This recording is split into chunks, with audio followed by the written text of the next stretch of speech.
मई 2025 की 4 रोज़ा जंग और मार्का-ए-हक, आपके ख्याल में पाकिस्तान का जवाब 2019 के मुकाबले में कितना ज़्यादा स्ट्रेटेजिक और ज़बरदस्त था? इस तरह का रिस्पॉन्स हमने जनरेट किया तो मैं समझता हूँ इसकी मिसाल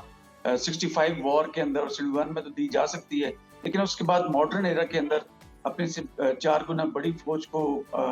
3-4 दिन के अंदर घुटनों पे आने में मजबूर करना, और स्पेशली जब हमने रिस्पॉन्स किया था 10 मई को, तो उस जिस तरह से वो 45 मिनट के अंदर अपने घुटनों पे आया था, इसकी मिसाल में माजी में नहीं मिलती है।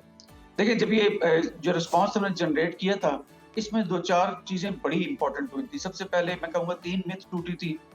2 वैलिडेट फैक्ट्स हुए थे और एक न्यू नॉर्मल जनरेट हुआ था जब ऑपरेशन मार्का हुआ था। सबसे पहली मिथ जो टूटी वो ये कि इंडिया जो है साउथ एशिया के अंदर नेट सिक्योरिटी प्रोवाइडर है, ये मिथ टूटी और उसकी जगह वो रेलीगेट हो गई इनटू फेवर ऑफ पाकिस्तान कि वो इंडिया क्या नेट रीजनल जो है वो सिक्योरिटी प्रोवाइडर होगा। We became the net regional stabiliser, जो ज्यादा पॉजिटिव एंगल से देखा जाता है, जो ज्यादा अमन के लिए काम करता है और इस खित्ते में एक अहम ताकत बन के हम लोग उभरे। एक पहली मिथ ये टूटी। सेकंड मिथ ये टूटी कि इंडिया समझता था कि वो सोशल मीडिया के जरिए उसने जो एक सो कॉल्ड दरार पैदा कर ली है, उसका वहम था। एक मिथ थी कि आर्म फोर्सेस और अवाम के दरमियान कोई दरार पैदा हो गई है, वो मिथ टूटी बिकॉज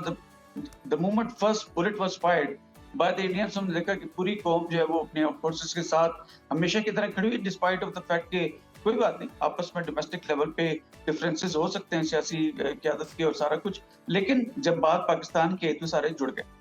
तीसरी चीज जो बड़ी इंपॉर्टेंट थी वो ये कि 2 फ्रंट वॉर सिनेरियो का एक कॉन्सेप्ट जो था, एक मिथ थी कि इंडिया ईस्ट से हमला करेगा और वेस्ट की जानिब से अफगानिस्तान की सरजमीन इस्तेमाल करते हुए टीटीपी के लोग जो दहशतगर्दी के जरिए पाकिस्तान फोर्सेस की के जो रिसोर्सेज हैं उसको डाइल्यूट करेंगे, 2 प्रॉन्ग्स के ऊपर उसको डिवाइड करेंगे। लेकिन पूरी दुनिया ने देखा कि डिस्पाइट ऑफ द फैक्ट कि हम टेररिज्म को भी जो है उसको रोक रहे थे, at the same time east के साथ जो जैसी थ्रेट डेवलप हुई है, ऑपरेशन मरसूस जो हमने किया उसकी मिसाल माजी में नहीं मिलती है। तो 3 मिथ ये टूटी।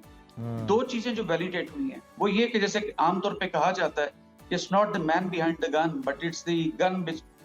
It's the man behind the gun not the gun which fights. तो वो सही मानों में वैलिडेट हुआ कि अगर राफेल किसी मुल्क के पास है लेकिन उसमें बैठा हुआ कॉकपिट के अंदर पायलट अगर तगड़ा नहीं है, ना प्रोफेशनल हिसाब से, ना मोटिवेशन हिसाब से, ना जज्बा शहादत के हिसाब से, तो फिर राफेल भी ऐसी हैं जैसे मशाक जो सबसे एक स्लो फ्लाइंग एयरक्राफ्ट है।